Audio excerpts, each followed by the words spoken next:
it's Eric Papenfuse. It's Friday, so it must be a buy day, and we are here on location in our nation's capital, Washington, D.C., after having traveled all throughout the city buying books at some of our favorite bookstores. And here is a bag from Second Story Books.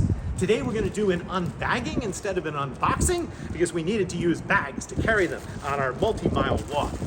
Before I get to what's in the bag, I wanted to say that the trip to DC was inspired by this little pamphlet that I found while sorting pamphlets in George's just this past week. It is a want list from an old bookstore that Larry McMurtry used to run in Georgetown.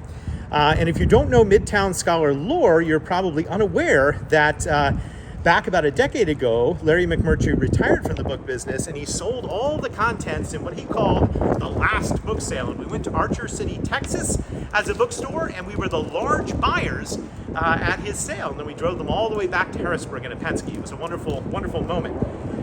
This book list is hysterically funny because it's filled with all sorts of things, and people come into the Scholar all the time and say, hey, do you buy books? What kind of books do you buy? If we handed them this list, they wouldn't know what to make of it. It's filled with all sorts of things that your average book person would have no idea what they are. For instance, it says they like to buy yellowbacks and triple deckers and books on pigs and books on circles, by which they mean social circles, like Virginia Woolf's social circles. At any rate, I thought it would be fun to go to DC and see if we could find some of the things on Larry's list. And at the top of the list was something called the triple decker. And I walked into Second Story Books and I said, do you have any triple deckers? And they said, I don't know what you mean. And we looked and looked and looked, and then way up at the top of the shelf, I found this wonderful 3-volume bound set of Woodstock in the deluxe leather binding by Sir Walter Scott. Here, let's get you the title page. There's a picture of the title page, published in 1826 in Edinburgh. Now, do you know what a triple decker is, Cathy? Sandwich. Well, in this case, it refers to books, and it was a bit of a publishing scheme that happened in 19th century Britain when a owner of a lending library named Moody got together with a publisher in Edinburgh, Constable, the man who published this book, and basically told Constable, I'll tell you what, if you publish all your books in the future now in 3 volumes instead of 2 volumes, I will pay you more money than you've ever had for these books. I will pay you 10 shillings a piece for each volume as it comes out. Now you have to sell them to me. I'll guarantee to buy at least 500 because I've got a massive circulating library throughout Britain. And you have to also agree not to issue these books in a 1-volume edition until at least a year after they've come out as a triple decker. Constable agreed, Moody agreed, and you know what Moody was trying to do? He was trying to increase his circulation rates because at the time, books were too expensive for the average person living in Great Britain. 10 shillings a piece for these, 30 shillings would be the equivalent of half a week's wages, so nobody could afford to buy books. You had to get books at the circulating library like Moody's, for which you paid an annual subscription. And the basic subscription allowed you to take out only 1 book at a time, so people would take out volume 1 of Woodstock, they would read it, they'd go back, they'd want to get volume 2, oops, somebody else had checked out volume 2, This was a problem, so Moody was now able to offer deluxe subscriptions in which you could take out all 3 volumes at once for twice the price. This proved incredibly profitable to Moody, who ends up making millions of dollars off this, and this is the primary format that all 19th century literature is published in until about the 1890s. All the great books of Dickens and Trollope and everything, they're all published as triple deckers, and the earliest version of the book is going to be like this, a triple decker, and not the 1-volume edition. At any rate, it wasn't so profitable for Constable, because Constable in 1826 ends up going bankrupt trying to produce these triple deckers the same year that this book comes out, and sadly he also brings Sir Walter Scott down with him, who goes bankrupt at the same time. But the triple decker, a wonderful thing, and we were happy to find that book. Now this book is also interesting, Cathy, because it has a bookseller label in the front. And if you look at the bookseller label, you'll see the label is from Foyles in Charing Cross Road. And Foyles, I'm going to put the book down here. We'll talk about it.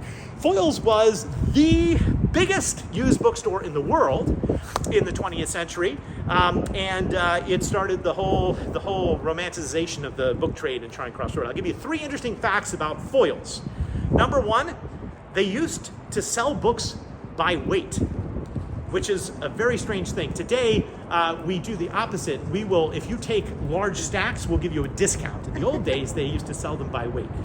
Number two, Foyles is the store in Charing Cross Road that popularized the author talk. You know how we have author talks today? They did author luncheons, and at one famous luncheon, they they invited George Bernard Shaw to give a talk on animals and vegetarianism, and then serve chicken. Oh dear.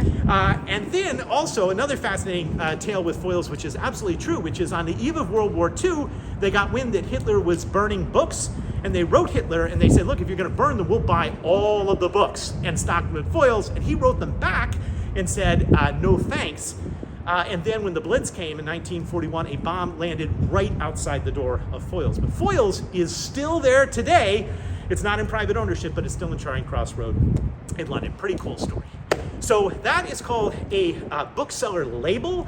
And some books, like that book, also have what are called Bookbinders tickets. And I love to look for Bookbinders tickets. We'll have more on these on a future buy day, but I also purchased 2 books with Bookbinders tickets in them, including one that was bound by Thomas Jefferson's Bookbinder. And I think that's appropriate. Here is the binder's ticket, because we are here at the Jefferson Memorial looking out over DC. Now, Watts was Jefferson's bookbinder. I immediately went to see the signature to see if this could have been Jefferson's book. We discussed that on our previous buy day. It wasn't, because it was published after Jefferson's death. But it was owned by a famous Virginia legislator, and it was a textbook, a school book that he would have used in school to learn calculus with lots of fold-out graphs. But what's great about the book is the history of the ownership coupled with the bookbinder and everything else. And that was a fun thing to find here at Second Story. I also want to contrast the sort of simple binding on this book to the more deluxe binding that you have on signed British bindings at the time. And here is a volume that was bound by Root & Son in England. And I really love this binding because it has playing cards and bottles of wine and dancing on the cover. And this is a satirical book, Cathy, a satirical book that was all about life in the real London life, where things were a little bit crazy, where there was boxing and horse racing. And these are all hand-colored illustrations, by the way, which is really, really great.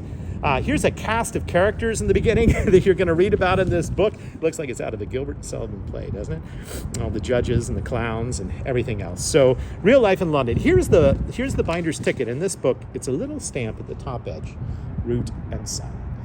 And what's also great about Root & Son, well, not so great for them, is that, remember, the bomb missed Foyles?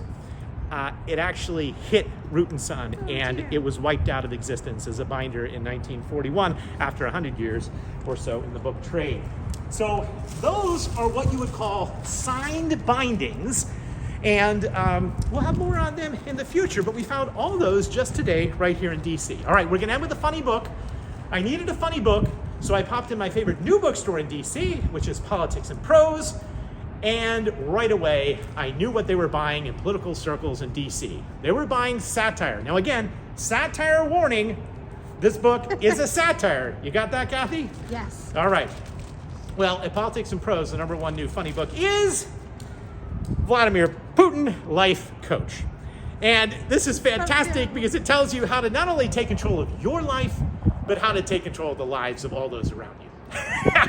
And you can be like Vlad on every page. Vladimir Putin, Life Coach, the #1 most popular book in Politics and Prose.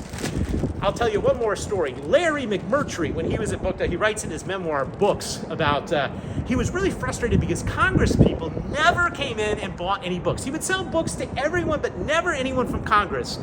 And they would just come in and browse. And isn't that the story of a DC bookstore? So thanks for watching. Please watch every Friday at noon for more adventures in the book trade. Next week, we'll be back in Harrisburg for Buy Day Friday.